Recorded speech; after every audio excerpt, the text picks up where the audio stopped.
Welcome to Smash Fiction, the podcast where me being a judge is a decision we all question after I render my judgment. I am a liability. Oh well, stay tuned for this week's natural disaster that is our Earth-All-Mulcairn battle. Toph versus Louis Armstrong versus Terra.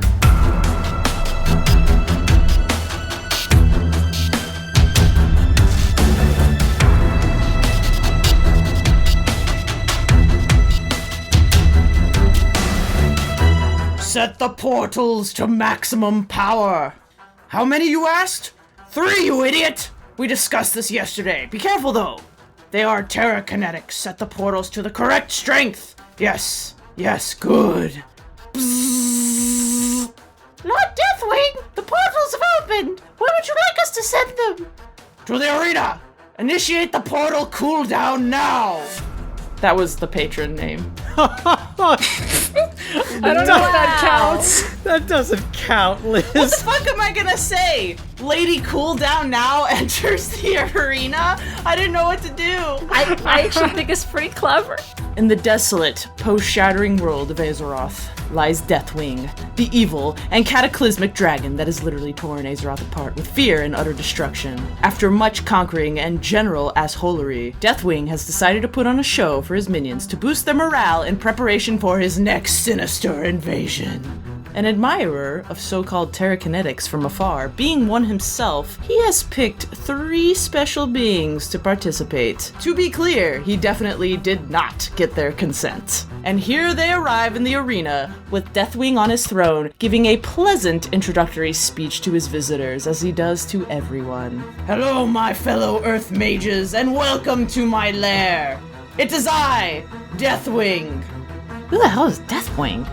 Do not be afraid, or at least not too afraid. You are here because I admire you and your earth-moving powers. You are here because, let's face it, I'm more powerful than any of you. And my lawyers wouldn't let me participate in this match. You are here because my minions need entertainment. You are here to fight! The rules are simple. The last being standing wins. Except, please, no bloodshed. Or at least, not too much bloodshed. The only requirement is to incapacitate each other, as I require all of you to be alive at the end of this event. You may choose to not participate, but then I cannot guarantee the no bloodshed part. Do you all understand the rules? Now fight! Deathwing has put on a fight to the incapacitation for our terrakinetic contestants this week. I wonder what he has in store for after the fight. Now what do? I can't remember. Typically, you introduce yourself, you say, I'm the judge, I'm Liz Logan, here's all the advocates and who they're representing. It is I want to say Deathwing, but I'm Liz Logan.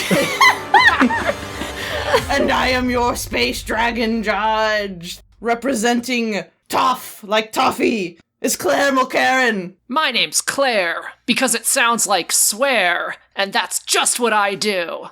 Shouldn't your name be like a rhyme on pun? Wouldn't that be better? Yeah. I did my best with what I could do. There was glare. I do that sometimes, but that doesn't come up that much on a podcast. I mean, you can feel it maybe, but yeah, it's not what you're known for, though. Representing Louis Armstrong is Kit Mulcairn. So you won't back down, eh? Then as a sign of respect for your courage, I'll show you this! The elegant alchemical technique passed down through the Armstrong family for generations! Flex, flex, sparkle, sparkle. And finally, representing Terra is Dan Mulcairn. Toph and Armstrong always had big hearts, forgiving hearts, hearts filled with emotion. I'm looking forward to eating them. You are probably now wondering who could go first in my earthquake arena battle. Well, it's easy, I dare say. I've been conquering too much and I didn't have time to put something else together. I just went in order of the longest name. As to me, having to possibly say Louis Armstrong multiple times in this match is a 9.0 name earthquake with multiple aftershocks. So, Louis Armstrong, you will be first. Then Terra and Toph. You lost by 1. Fuck! Oh. Toph! I even wrote it down!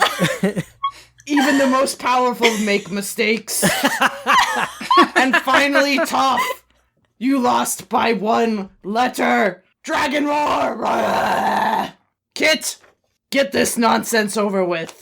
At a whopping 6 feet 9 inches, with muscles so bulging and honed from a lifetime of enthusiastic physical training that merely flexing causes his clothing to burst into shreds, Major Alexander Louis Armstrong towers over his fellow dirt punchers, namely Toph and that one chick with the most unoriginal name you could possibly give a rock controller. Oof. I'm not even gonna say it. Now, I can already hear Dan and Claire scribbling and typing in their notes some uninspired BS about how the bigger they are, the harder they fall, and size doesn't matter. Her, penis joke. Which is normally true, especially the penis joke, if the opponents are unequal in skill. But martial artists will tell you that if your much larger opponent is actually skilled, you're in a lot of fucking trouble. So, yeah, y'all are in a lot of fucking trouble. Armstrong is exceedingly talented at an absurd amount of skills like tracking, cross-country running, wood chopping, portraiture. All of these are absolutely relevant to this match and have been passed down through the Armstrong family for generations. Not as impressive as portraiture, but still worth mentioning, is Alex's skill at hand-to-hand combat. His style is clearly based on boxing as he uses powerful and shockingly quick punches along with agile dodging and fast footwork to evade his opponents. We see the speedy serial killer Scar, a man so deadly he can kill with 1 touch from his right hand, comment on how unusually quick Armstrong is for a man of his size, and as well as how unusually strong. In a fight against Armstrong where all Scar had to do was land 1 blow to win, he failed utterly. An aspect of Alex's physicality, one that his opponents in this match utterly lack in comparison, is his absurd, borderline superhuman strength and endurance. He can withstand blunt force trauma that would knock out, cripple, or outright kill most people like his 2 elementally powerful but physically tiny opponents. Listen, we all throw rocks, we're all gonna get hit by rocks. None of us are going to dodge every attack in this free-for-all. But what Armstrong can't dodge, he can take like a goddamn champion. Judge, I'm not going to recap a ton of Fullmetal Alchemist stuff for you to remember, but for the purposes of this match, you need to know about a homunculus called Sloth, one of the big, bad, recurring, rapidly regenerating, and obscenely strong monsters of this story. Sloth is so strong, tough, and fast that he can run almost faster than the eye can see, like a blur, into and through stone like a fucking wrecking ball strapped to a rocket. You follow me? Sloth was charging toward Armstrong's sister. Alex moved so fucking quickly that he intercepted and caught the homunculus, bracing his foot against a wall, protecting his sister from becoming an unrecognizable blood splatter. Sloth's impact was so powerful that the wall against which Armstrong braced himself was reduced to a cracked crater beneath his foot. That is inhuman. A normal person's bones would shatter before the wall would. But Armstrong ain't normal, so he can take it like a man, you got that part, but he can give it like a major. Major Alex Louis Armstrong, codenamed the Strong Arm Alchemist, is a soldier of the highest order in his country of Amestria, the State Alchemists. Now, to be an alchemist, one must be a brilliant scientist with a full grasp on chemistry, physics, and ancient alchemical theory, but also have an inherent talent for manipulating matter and energy that, like perfect situational awareness, cannot be taught. To be a state alchemist, however, you must prove through extensive written and practical exams that you are one of the absolute best in your field and that you can serve your country in the worst of real-world situations. War is hell, and Armstrong lived it. So, besides having greater endurance, Armstrong is also far more educated than either of his 2 teenage opponents in this match. Alex's alchemy takes the form of him punching the shit out of things with science into the shapes he wants them to be. Remember Sloth from like a paragraph ago? Yeah, that fool could withstand getting shot at by multiple tank rounds, but through the weird magic-y science of alchemy, Armstrong can transmute matter with so much speed and force that he tore apart Sloth, a monster that shrugged off tank ammo. My dude is walking, talking, flexing heavy artillery. Sparkle, sparkle, sparkle. Dan, go move some mountains. That was an Earth pun, sort of. Find someone who knows anything about the Teen Titans comic series and ask them what the best story is from that run. I'll save you the trip. The answer is the Judas Contract. In this storyline, the most recent member of the Teen Titans is revealed to have been a traitor the whole time. She fooled and manipulated her teammates for months before turning on and overpowering them. It's an intense and gripping story, and at the heart of it all is Terra, the character who came closer to destroying the Teen Titans than anyone ever has.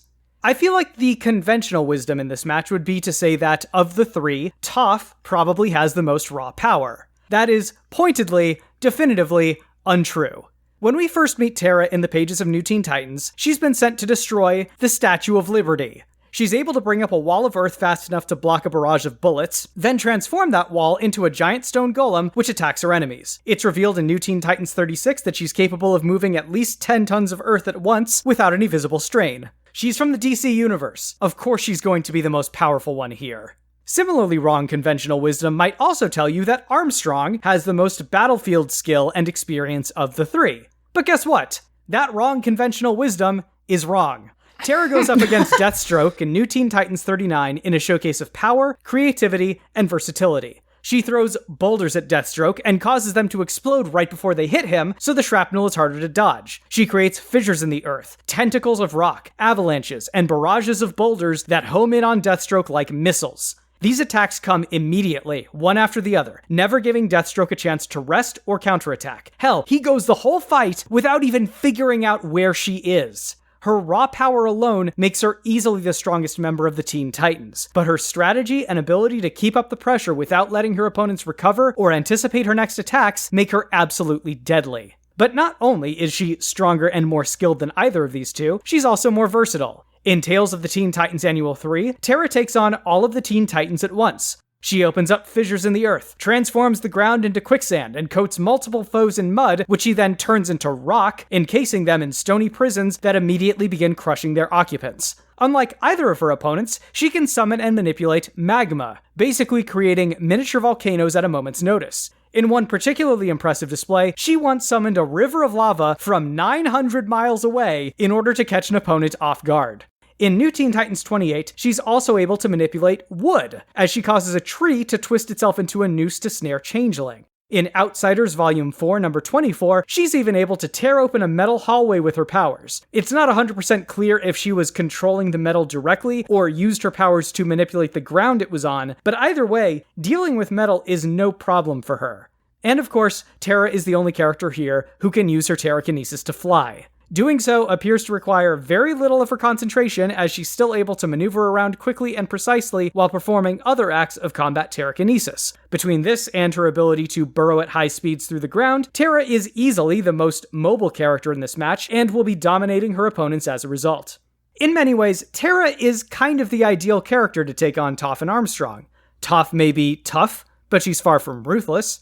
Armstrong may be a soldier, but he's a big softie, particularly when it comes to children. Those are the types of people that Terra is shown manipulating and playing with ease. Her power, skill, and versatility have already ensured that she's going to be walking away from this the winner, but her underhandedness and ruthlessness make that a certainty. Toph and Armstrong may be brave, but they'll find that Terra is a little bit bolder. Ah, there it is! There it is. Oh, that's good. Claire, you are representing Toph. Everyone keeps mentioning Earth puns, and my introduction for you was going to be, Claire, give me an Earth pun. But it wasn't, apparently. But now it is again. Wait, what? Give me an Earth pun, and then start your argument. Oh, can I start my argument and then give you multiple Earth puns along the way? That will suffice. Okay. After 4 years of Smash Fiction matches and 3 previous Elemental battles, we've learned that whenever a comic book character is involved, they're pretty much gonna win every time. Iceman won the Ice battle, Storm won the Lightning battle, and Firestar won the Fire battle. Or did she? Get it? Or... Oh, I didn't, and I wish I still didn't. Mining for ore in World of Warcraft sucks. I don't like this pun. That's right, she didn't. Who won that match? Oh, that's right.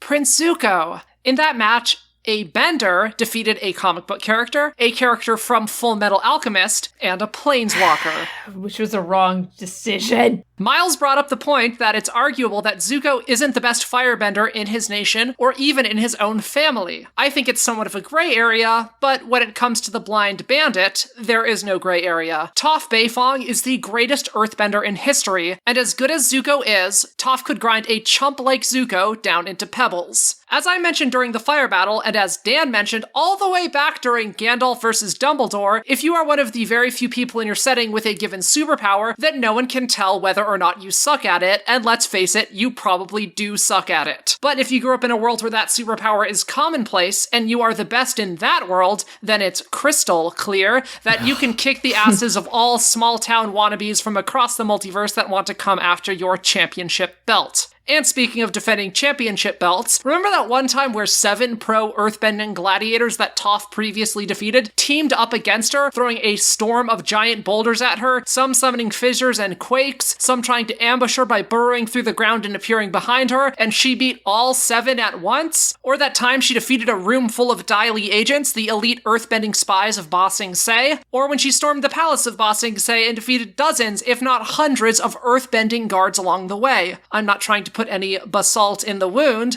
but in the number... You could have just said salt, like that's a mineral.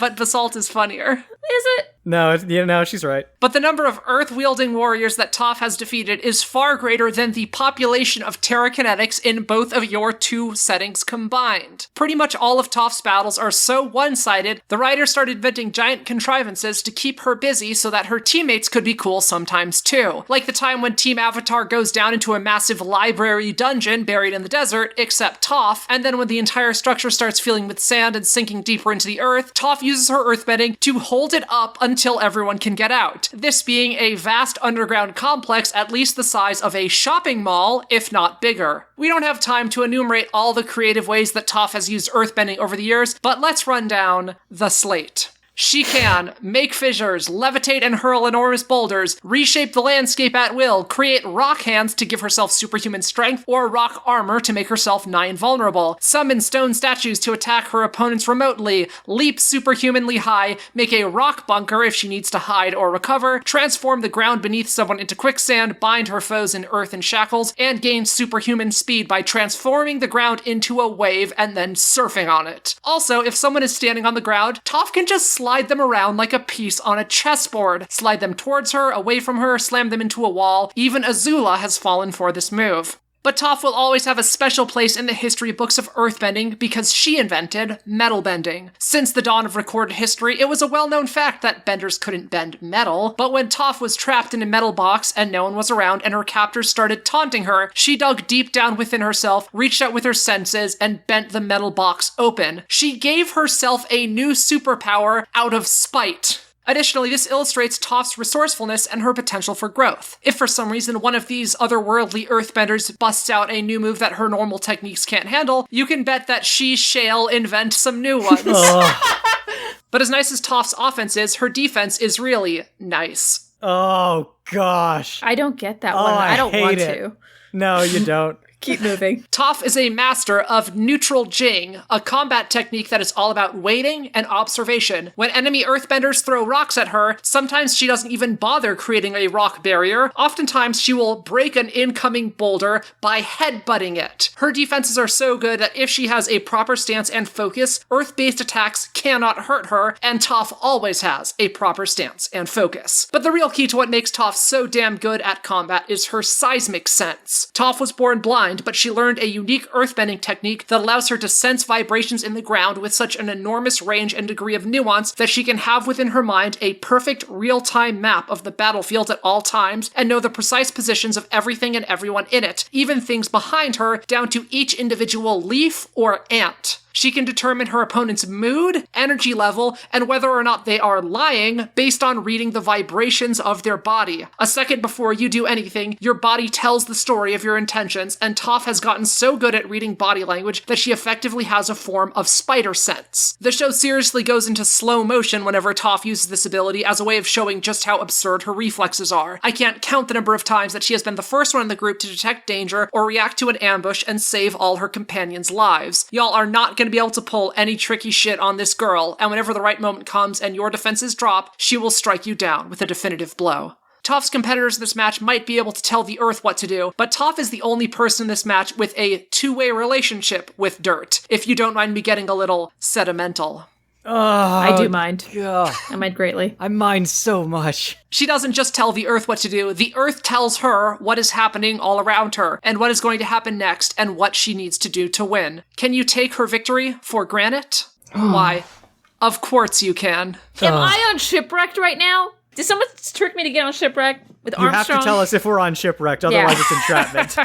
This is ingenious. Ingenious? Igneous? It's close enough. I quit. I just said, a win isn't even worth this kind of abuse. You are not allowed to quit. Oh, man. If you quit, you die, and I need you for later. It's not that. In a not weird way. God. Nothing is more reassuring than someone telling me, no, not in a weird way, though. I'm Deathwing. Yes, you are. Time for the rebutals. Because a butte is a rock formation. Oh, that's all right. You know what?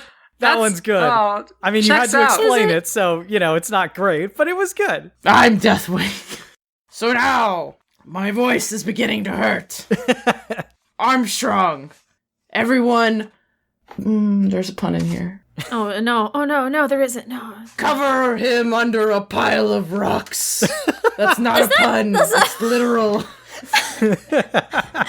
This is kind of a broad point. There's a lot of examples of it, but I was watching a lot of the fights from the show, and I was shocked at how infrequently Armstrong gets a definitive win against any named opponent of note. He often fights people to a standstill and is barely holding on and bloodied, and his fights get interrupted and people come in and save him. But if they weren't getting broken up, he's kind of well on his way towards losing a lot of the time. The fight with Sloth, he gets saved by that lady and that dude whose names I don't know because I don't watch Fullmetal Alchemist. What a shame. They're fighting to a standstill, and then they show up and they defeat Sloth. We're watching the same thing because Armstrong is the one. The dark-haired lady, right? Yeah, Izumi. Yeah, no, but Armstrong is the one who kills Sloth. Izumi and her husband, I forget his name because Izumi's the best one.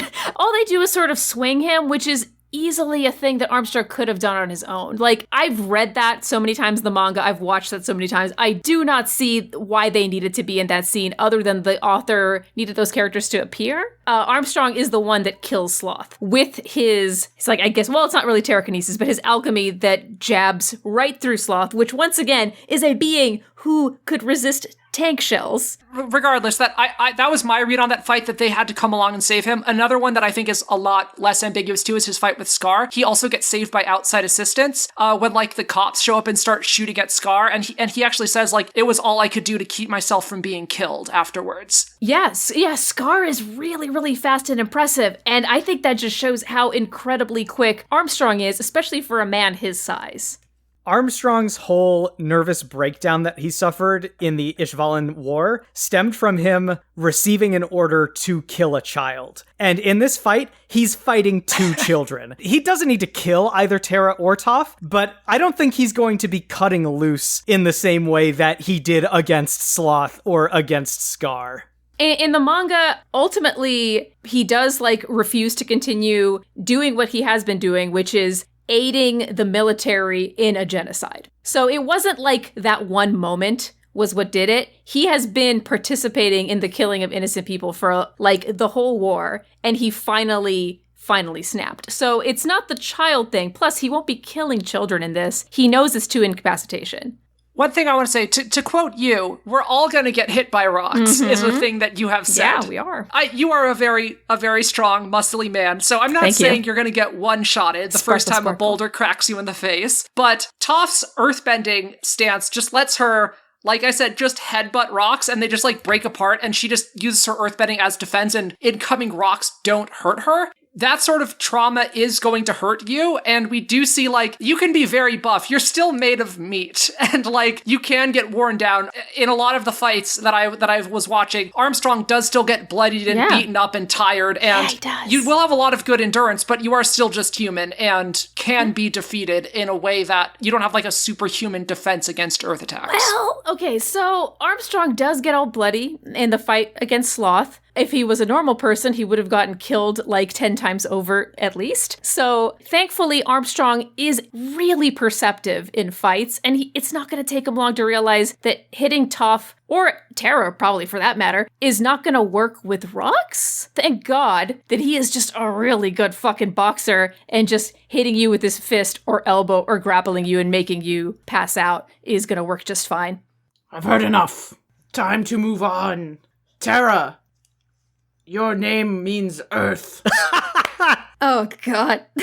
Only a master terrakinetic earth dragon would have such insight. Yes. Fight! You talked about how Terra has just so much raw power, you know. I would like to point out she has basically no control over her power. She does a very bad job at staying cool during a fight. She fights incredibly emotionally. Like, for instance, in the fight against Changeling, where he keeps avoiding her attacks and teasing her, and then she freaks out and her powers, like, go out of control. Or, if you remember, also, Dan, how does Terra die again? Oh, that's right. She kills herself with her own goddamn powers, because she's a dumbass. Okay, let's break this down real quick. The two fights you mentioned, the fight with Changeling, when Changeling keeps pushing her buttons and she gets out of control, what happens is she almost kills Changeling. If you guys are trying to play the emotional manipulation card with Terra, it's just gonna get you killed all the faster. In terms of her dying from her own powers, which does happen, the reason that happens is because Deathstroke, the man whom she loved and thought loved her in a super gross way, she was misled to believe that he was turning on her, and that caused her to go completely and utterly berserk. And then she, like, brought down the facility on top of herself. Number one, none of you guys have the same emotional connection to her that Deathstroke did, so you can't even approach that level of emotional manipulation with her. And number two, from the sound of it, we're not fighting in an enclosed environment where that's likely to happen. If you're slinging lava around, there's any number of ways you can kill yourself with your own powers. So I will point out, Terra is likely going to be the person who spends the least amount of time touching the ground in this fight. So if people are getting killed by lava, she's the last one that's going to happen to. I'll admit she's got some pretty amazing earth manipulation, but she's not as good of a fighter as either Toph or Armstrong. There's a scene where Changeling, aka Beast Boy, is like play fighting with her and giving her a legitimately hard time. Like, she's just getting more and more pissed by how he's dunking on her with his shapeshifting powers. He like appears underneath her in the snow and like knocks her over, and then he finally sends her over the edge when he beats her in the fucking face with a squirrel tail, and she just loses it. That's when she just goes full Terra, has to be stopped, and Deathstroke is like so pissed because she could not control her rage. It almost ruined the whole thing, the whole plan. Neither of you guys are shapeshifters, so I don't see what point this has, but like... I will point out, you. Toph is a master of trash talking. She does that all the goddamn time. She is going to so get under your skin. In all of her appearances in DC Comics, the only times we see someone get a definitive win on Terra is when they use non-physical attacks from surprise. Like, there's a time when a member of the Brotherhood of Evil knocks her out with the Psionic Blast. There's a time when the Disciples of Brother Blood flood a chamber with sleeping gas. That's what it takes. Like, if you're coming at her with physical attacks and trash talk, particularly if you are coming at her with Earth, you just can't take her out. She's just too strong for that. It's a lot easier to surprise someone in a 3-for-all. You know what I'm saying? If it was a 1-on-1, sure. But a 3-for-all, how is Armstrong gonna sneak up on anyone? The 6'9" dude with the gleaming head and and who goes around without a shirt on? there's gonna be fucking like rocks and shit obscuring the battlefield constantly. I will admit that Toph has the edge in this because of her like ability to sense things that are touching the ground. But like, Terra gonna get dunked on. My dude, dunks. We're a stone's throw away from the lightning round. But we have one more contestant to pile on top of.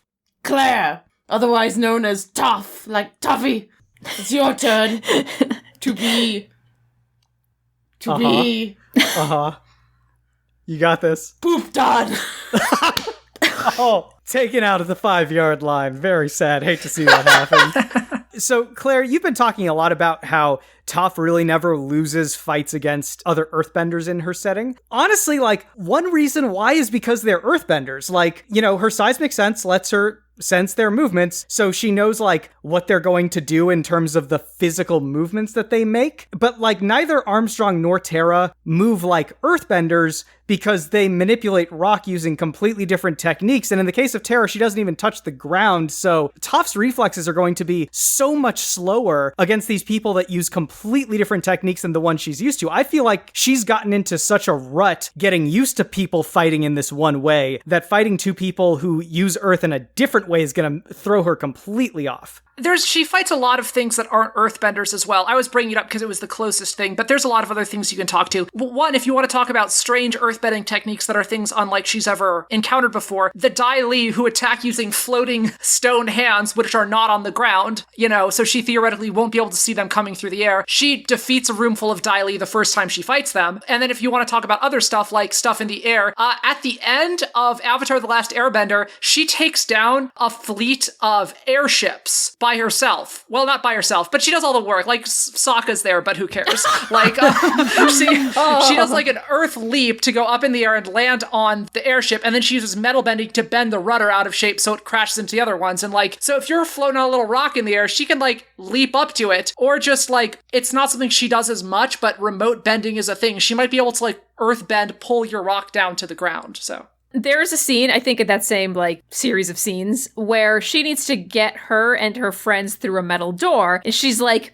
not a problem. She has to punch and kick it 7 times before she can make a hole big enough for her tiny ass to pass through. Generously speaking, this door could be a few inches thick, but that little bit of sheet metal would be nothing to Armstrong. He could easily tear through that in one hit. Toph does not have anywhere near the strength or matter manipulation ability that Armstrong actually has. They just do it slightly differently. That was a little bit earlier in the show, shortly after she got metal bending. Earlier on, she needs to touch it very directly and actually push it and manipulate it like it's origami in order to do stuff with it. But as time gets on, she gets better at remote bending it. Like in that fight where she's actually in the airships, she actually summons a suit made of metal by pulling metal from around her. She remotely moves some chunks of metal around to incapacitate some guards. So she has gotten a lot better at metal bending remotely.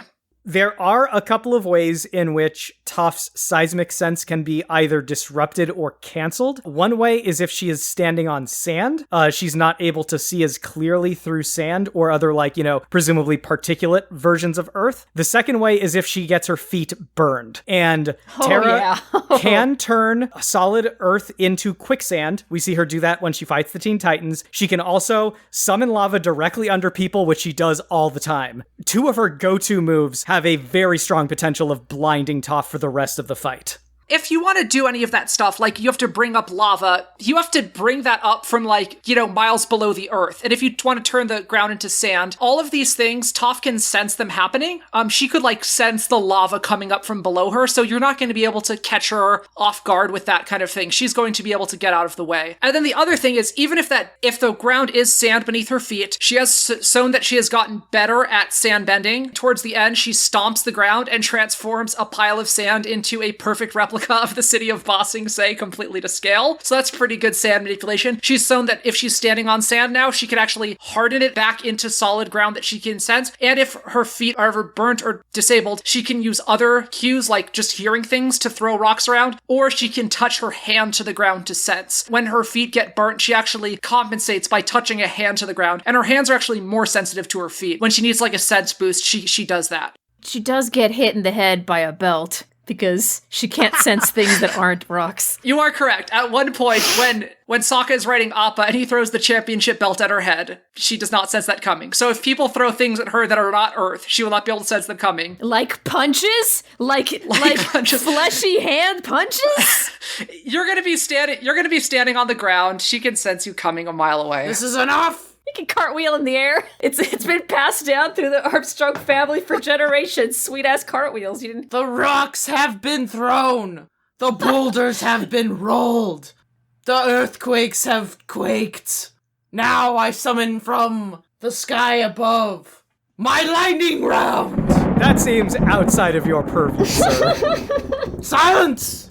Lieutenants, bandage up our friends and revive any of them that need it. Yes, a truly great showing, but I must admit, this is embarrassing for me, being an evil, cataclysm-causing dragon and all, but I'm having a bit of a crisis, you see. I think I might be too evil. I went to this conference put on by some guy with a very annoying laugh. His name was Dr. Skeletor. And I think he destroyed my personality. I've destroyed too much of Azeroth, and I want to get more in touch with nature. That tournament really meant nothing to me. It was just a show of power. The real reason I brought you all here was I really want to go on a back-to-nature camping trip. Doesn't that sound fun? Yes, of course it sounds fun.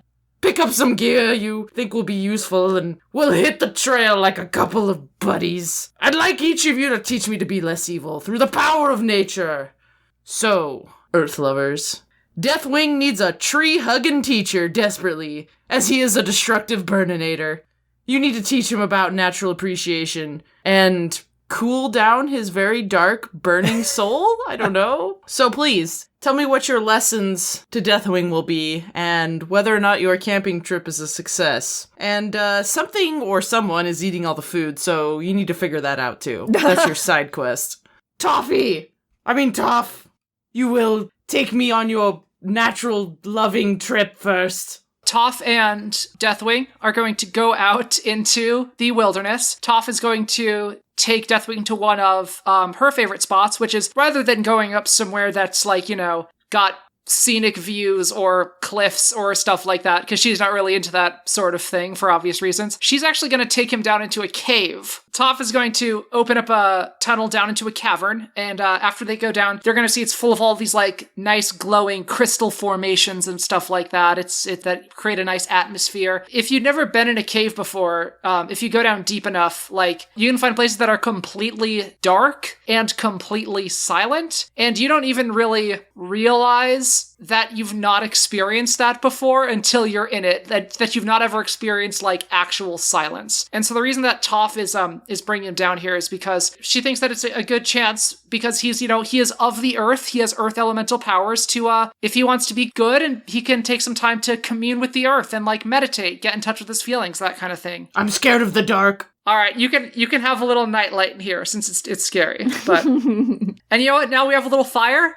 We can make some tea. Toph says that she learned how to make some good tea from a nice man that she met who helped her out when she was at a crossroads in her life, a stranger that she met. Talking to Deathwing, she tells him that, Deathwing reminds her a lot of this real jerk she used to know, who also used to throw around fire a lot and mope about his problems. To paraphrase some wisdom that this tea-serving stranger gave her, one of your problems is probably that you feel like you need to be strong. You need to be big and powerful. But I am all those things. I know, but it's also important it's okay to have friends, to let people in and tell them about your problems, because there's nothing wrong with letting the people that you love help you. Not that I love you, I just met you. And, other Iroh wisdom. Pride is not the opposite of shame, but its source. That one, all that Iroh wisdom. Now, am I allowed to say how I solved the mystery and what had happened, or are you the GM and you're supplying outside information? Oh no, you can tell me whatever you think happened. Okay, it was badger moles. Well, thank you, Toph, but I still feel pretty evil. Terra, help! So the Teen Titans have this kind of recurring tradition where every now and again, every few issues or so, they'll just go out on this outdoor camping trip. And typically, they roast some hot dogs and they drink some Coca-Cola. And usually when they're on these camping trips, they tend to do a lot of staring into the middle distance and sharing tragic elements from their backstories with each other. And so that's what Terra invites Deathwing to do. She says, why don't you sit down here? You can stare off into the middle distance and tell me about some of the dark and terrible things that formed who you are as a person. And then when it comes time for her to share hers, she stares off into the middle distance and talks about how she was taken under the wing of a man who was many times her age, with whom she developed an intimate, romantic, and sexual relationship when she was 15. But that, underneath all of that, the reason that was all happening was because a male writer wanted to write an evil female character and decided that coinciding with the reveal that she was evil was the reveal that she was, quote, a slut. So, what Terra says is that What the fuck? this is all true. You guys are the worst motivational camping buddies ever. So what this all shows is that for this male writer, the clearest way of indicating that a female was evil is that she was sexually active. Ugh. And therefore, Terra points out that, yes, Deathwing, you are evil, and you know what? So am I. Because sometimes the world is a really messed up place, and sometimes what is fighting back against this hierarchy of male-dominated power and influence, sometimes that is characterized as evil. And you know what? If that's the case... This is very close to the speech that Dr. Evil gave to Austin Powers. If that's the case, I think the world could use a little more evil. So, stay the same? I mean, you know, maybe try a hot dog, have a Coke, think about smashing the patriarchy, and see what you think. See how that goes down. I thought the first person I went camping with was bad, but this gives a whole new meaning. Oh, also the thief is definitely changeling / Beast Boy, and I'm going to go attempt to murder him right now.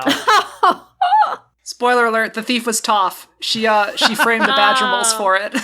Well, and the badger mole was actually changeling, who had turned into a badger mole. It was so dark we couldn't tell that he was green. That's right. This is not going the way I was hoping it would, and I still feel very evil, if not more evil. Armstrong, will you be able to do anything for me at all? I spent so much money bringing you all here. So Armstrong is just moved to tears, as he frequently is, by Deathwing's desire to reform himself. So Armstrong takes Deathwing to Amestria's version of REI, gets him all geared up. He heaps praise upon Deathwing for how good the dragon looks, wearing a flannel shirt that barely contains his rippling dragon biceps and pecs. Perfect. They do some flexing, they bond with fellow hikers, and then they're ready to go off. So they go on a camping trip to the country of Xing. I'm sorry if I'm pronouncing that wrong. I haven't seen the anime in a long time, which is Armstrong's universe's version of fantasy China. So beautiful bamboo forests, which I don't know. I guess there are some beautiful bamboo forests in the World of Warcraft, right? So it's called Pandaria. Mm-hmm. That's my next place I would like to conquer. Perfect. All right. So, well, Armstrong's a little, he's not so sure about the conquering bit. On the way there, he definitely he asks Deathwing, why does Deathwing feel the need to conquer? What is it you're seeking? Why not? Well, I guess it's better than the desire to kill everyone to give yourself eternal life. Anyway, where we go? I mean, that kind of goes hand in hand. Do you know if that happens? Definitely doesn't. Armstrong lies. Anyway, while they're there, Armstrong shows Deathwing the calming power of wood chopping, which was obviously the skill of which was passed down to Armstrong through the Armstrong family for generations, and now Deathwing can pass it down through his own generations. Does Deathwing want to have little Deathwings one day? I imagine Deathwing chopping wood as just lifting a single talon and just swiping. It's like the equivalent of playing that stupid bubble popping game that was popular on the phones. That's Deathwing chopping wood. Oh, yeah. I feel like you're ignoring the question as to whether or not you want to have offspring, Deathwing. None of your business! That is an acceptable answer. Anyway, so they talk about Deathwing's dreams as they lie on the grass looking at constellations, and Armstrong cries again, moved to tears. So beautiful. The universe is wonderful. And yeah, but you don't know what I'm dreaming about. What is Deathwing dreaming about? You don't want to know. But he does want to know. You'd be moved to tears for a different reason. Let him in, Deathwing. Why do you have such high walls? Because I control stone. Why don't you use that power to control stone to bring that wall down? You can make a staircase to your dreams out of that stone. Put that on a poster. I have to go brush my hair. All right, anyway, later that night, as Armstrong's curled up in a tent made out of Deathwing's wing, which I think is now not so much a deadly wing as a wing of understanding. Jesus. They hear A wing of understanding. They hear something digging through their supplies. And in the light of Deathwing's fiery breath, they catch a panda rooting through their stuff. And Armstrong's like, what a strange cat. What should we do with it, Deathwing? Eat it? But what if it is of very few of its kind and they don't reproduce very often because they're kind of useless? You're asking me questions I have never bothered to answer. Maybe that's why you want to become good now. Maybe there's some kind of emptiness that being evil is leaving you with. Ask yourself these questions. Tear down these walls! Flex, flex, flex. Ah! You're breaking through my warm heart. Well, I'm glad one of us was able to get through to him. So I assume that they fly back home with the score from Neverending Story playing behind them. It was quite a trip, but I need time to reflect, because I feel like I may have to kill one or two of you now. No, what did we just fucking go on a camping trip for? In fairness, with me there, it was kind of, one step forward, one step back.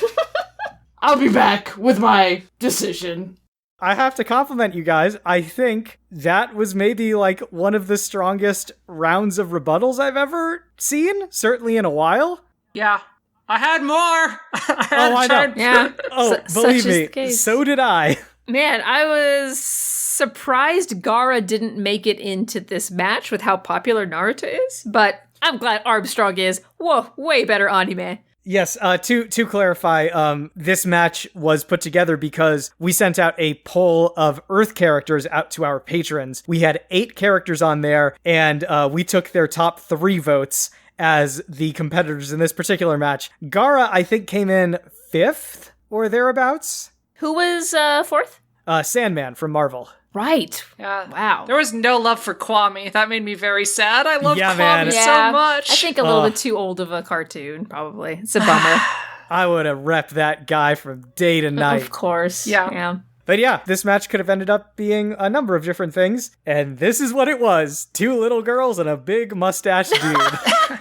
This was really weird. I'm like, oh god, we had to establish that this was not a fight to the death, because Armstrong would not participate in this. Yeah, I don't feel like Toph is especially bloodthirsty either. No. Yeah, it's a little ambiguous, but I think you're kind of supposed to take that the people in Avatar don't really kill people. I mean, it's definitely a large plot point for Aang, and I think that Aang would probably not be cool with any of his teammates if they regularly killed people either. So. Right. I feel like that must have rubbed off on everybody. There's not really any moment of ruthlessness from those characters once they all join up, huh? Yeah, it's a kids show. They're nice. And nice the protagonists in it are kids too, and the sort of kid that would just go around killing people without a second thought is gonna project a very different demeanor than the characters from that show. Right. Totally. I mean, not talking about this in a meta way, just talking about this within the fiction. It just seems like Aang really rubs off on his friends, which is great. It's interesting because I feel like Toph is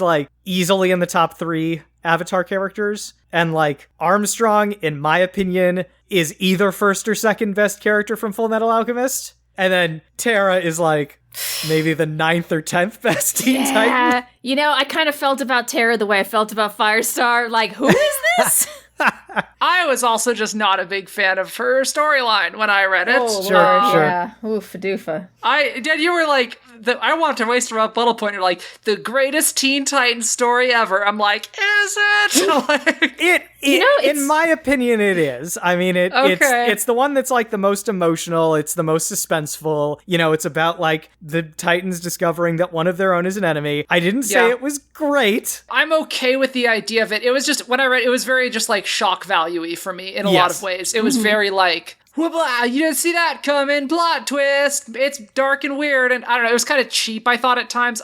It was fun. Terra's cool, it's just I don't know, man. What's interesting about her is that I actually think they wanted to paint her as completely unsympathetic in her first Yeah. appearance. But like the Judas Contract is such a popular story that in the various like incarnations of the Teen Titans, you know, the Teen Titans animated series, there have been some animated movies in the last couple of years. There's like the New 52 Teen Titans. Like anytime they introduce Terra, she's always like this traitorous mole, but they've made her a lot more sympathetic in her subsequent incarnations. She's not like a sociopath anymore, right? They took that like lack of depth away from her. No, a lot of times it's like, you know, she was kind of forced into betraying the Titans because she was like put in a bad spot. She owed Deathstroke, and Deathstroke had like this leverage over her, so she felt like she didn't have any choice, you know, that sort of thing. Yeah. Like in her original appearance, it was like, no, I hate these people and I actually want to kill them very much. Yeah, and I think that makes a lot more sense, like just logically and thematically and stuff. And like if this kid has been raised in these really shady, terrible ways, like it makes sense that she might, you know, have a bit of a twisted moral compass, but there could still be a good person underneath. It's not like, oh, she's inherently evil. Yeah, it's interesting. Like, I think sociopathy has to be used really carefully. I mean, besides the, like, obvious reasons that it's a real thing. But, like, it made her less interesting. But it can make characters like the Purple Man from the Jessica Jones TV series really interesting. You just have to do it right. Well, I think it works with him because, like, his unhealthy and atypical attitude towards other people stems directly from his power, because it's like, if you developed uncounterable mind control when you were a young teenager, of course you would grow up to be a completely shitty human being. You've never been told no. All right, so in my analysis of Earth, I watched a movie once. It's called The Matrix. And each of you is like a character from The Matrix. Toph, you are like Trinity. Never loses a fight until she dies. Toph doesn't die. In my mind, maybe she does. She has slow-mo. Trinity. Armstrong, you are like Morpheus. You're a good guy, but I don't know if I'd really want you backing me up in a fight. And you're not very sneaky. Terra, you are Earth Neo. You fly, but at one point you were beaten with a squirrel tail, and that's quite embarrassing. Just like Neo. So, with that in mind, and the fact you can summon magma, and I like fiery things, you are going to be my new best friend. Oh, man. Well, I'm glad we can walk this path of evil together, Deathwing. Hey, Claire, you know that meme? The white-armed bicep and then the black-armed bicep? It's from Predator, yeah. Yes. That is us and our united hatred fucking comics right now. Time for the kid thanks, which have been passed down through my family line. Y'all ain't gonna hear of my family name. So, but it isn't the Mulcairn family, that's for damn. Anyway, okay, I'm getting off topic. Thank you to NZ Waffles, Cosplay Devotee, Cosplay Fiend, M. Bond, Earth Mofo, Robert Ramsey, A Smoked Turkey, Fablon69, Jeff Rick Present, Cool Down Now, Sean Boyd, Icon Jade, Matias Totimez, 3 owls in a short skirt and a long jacket, welcome back, and Florian. And over to Tumbles, thank you to Secretly a Skeleton Fort to Joestar, Matias Totimez, and Sid Rabbit Blog. And on Facebook, thank you to Robert Ramsey and Jeff Polier. And thanks also to Cool Down Now, our featured patron in a blink and you'll miss it reference that Liz made. But apparently Cool Down Now works closely with Deathwing in his interdimensional teleporting and kidnapping scheme. So good job, I guess. You're a function of Deathwing's portals. And thanks to everyone who supports us on Patreon. Everyone who does gets written into our storyline, possibly as a function of portals, possibly as other things. Thank you for listening to Smash Fiction this week. Next week, we have Extraordinary League, and then the week after that, we have Mario versus Barbie versus Buckaroo Banzai.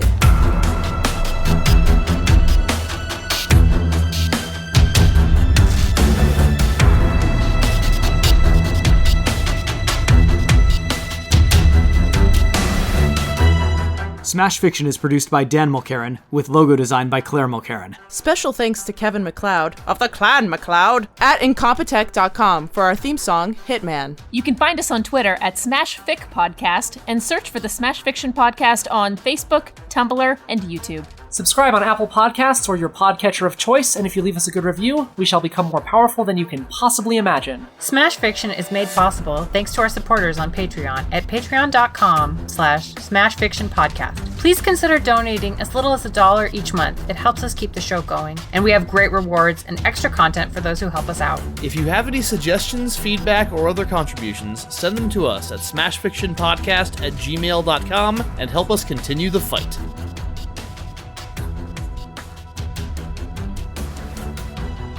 I'm so glad even dragons make mistakes. It's really inspiring. That could be like a motivational poster. That's right. So much better about my life. Oh, Dad, does that mean you're gonna scope me on those Earth puns? Or I mean, scoop me on those Earth puns? I guess so, man. Oh man. All right. Yeah. If you went for the vision. truly low-hanging fruit, we're probably hitting the same ones. Yeah, mine's pretty low hanging. I don't eat fruit, I eat meat. Actually, I'm like undead, so I don't know what I eat. Dead meat. I forgot that he's undead. Anyway, I'm sorry. I think I am. World of Warcraft lore is very confusing. I love how that, like, by Deathwing acknowledging us as the podcast hosts, we are also here. Mm-hmm. It's like we're actually here repping the characters instead of the characters fighting. So they're fighting, and you're just saying, like, talking about it. You're doing a play-by-play. It's like a football game where you guys are the commentators in the booth. I love it. That's like Alex Armstrong is literally fighting people, and I'm in the back just like his hype man, just talking about how great he is. That's what's happening. I like it. See, I don't think that's what it is at all. I think that Deathwing, he didn't have enough juice to pull in the people he wanted, so he pulled us in instead and was like, listen, I wanted to bring all these other people in, but I couldn't, so why don't you just tell me how you think this fight would go? We're just putting on like a little puppet show for him. Yeah, exactly.